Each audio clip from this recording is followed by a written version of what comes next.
Hello, my name is Manja Gonzalez, and I did my final presentation for patient care in health disease.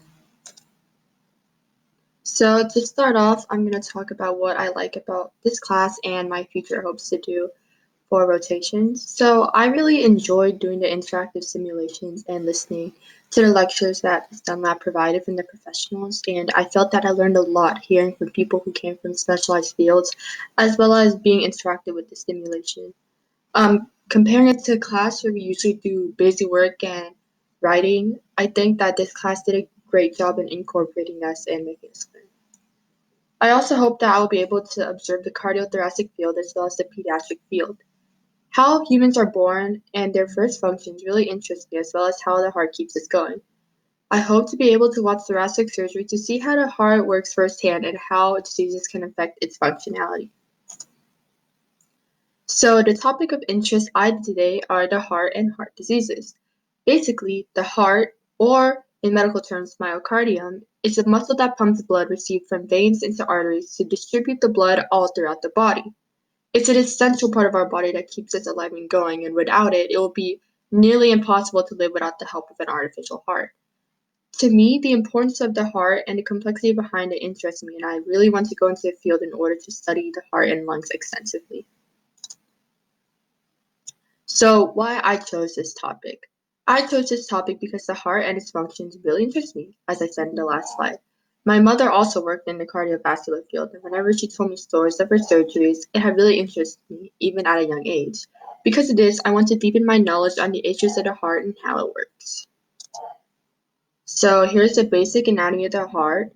The deoxygenated blood goes to the vena cava up here, and then it goes through the right atrium and the right ventricle and pumps through the pulmonary artery so that it can get reoxygenated with the lungs, and then the pulmonary veins bring it back, and then it goes into the left ventricle and left atrium, where it then leaves through the aorta to send the oxygenated blood all throughout the body.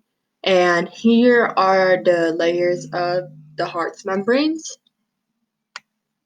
Okay. So, heart diseases. Heart diseases can be extremely detrimental to anyone, regardless of age, gender, or immune system strength. So, an important healthy, an important healthy life and diet will really help people avoid these type of diseases. So, some examples of common health diseases or not as serious and more treatable are high and low blood pressure and arrhythmia. And more serious health diseases include cardiac arrest, coronary artery disease, stroke, and congenital heart disease, which I will go more into detail to in the next few slides. So, common heart diseases. Arrhythmia means that the heart has an irregular heartbeat. Tachycardia and bradycardia are two types of arrhythmia and can depend on whether the heart is beating fast or slow. This occurs when electrical impulses in the heart aren't firing properly, and it typically requires a medical diagnosis.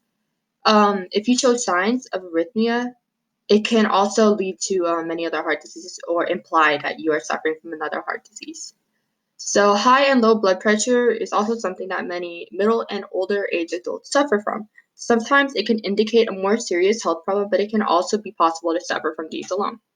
So, high blood pressure often shows no symptoms, but with leaving it untreated can lead to more serious heart issues due to the strong beating of due to the strong pressure of blood against the heart walls. So to treat it, you have to live a healthier lifestyle and diet, and you can take medications to lower your blood pressure. Now, low blood pressure shows symptoms such as fainting or dizziness. This is because this pressure indicates that blood isn't getting circulated all around the body fast enough, so the brain isn't receiving enough blood. It isn't always attributed to other problems and can be caused by family lineage or medication. And to treat this, you would need to eat a more healthy diet and see a doctor for diagnosis. So we're moving on to the more serious heart diseases. A stroke occurs when blood supply to a specific part of the brain is interrupted or reduced. This can prevent brain tissues from getting nutrients and oxygen, and the second that the brain is prevented from getting these, brain cells immediately die and can really damage and hurt your brain and its functions. And some of the long-term damages that can occur is paralysis, inability to communicate, and memory loss. And you can always see signs of stroke in people because one side of their face is droopy or one side of their body is droopy. They have a difficulty walking and talking, and they might even experience paralysis. So to treat this, there may be blood thinners to improve the flow of blood because for sometimes the blood vessels can be filled with plaque, resulting in the brain not getting as much nutrients and oxygen. And you can also get medication, surgery, and therapy. An example of the surgery you can get is carotid endarterectomy.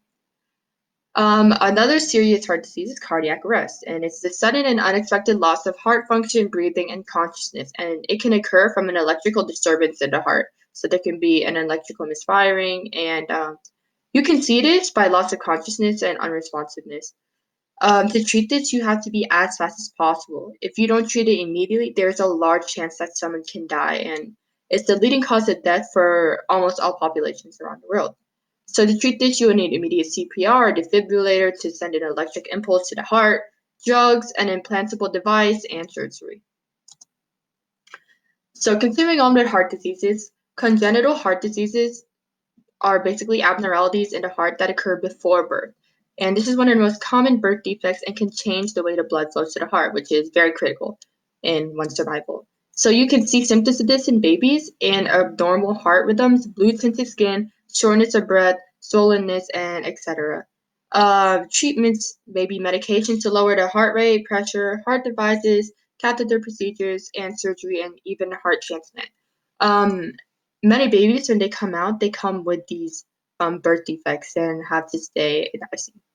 So the coronary artery disease is damage or disease to the heart's major vessels, and this is usually caused to the buildup of plaque, which can also lead to cardiac arrest. Um, and it can cause the arteries, my bad, to narrow, hence slowing the blood flow to the heart. So you can either have no symptoms to chest pain to a heart attack. It really depends on the amount of plaque you have in your vessels.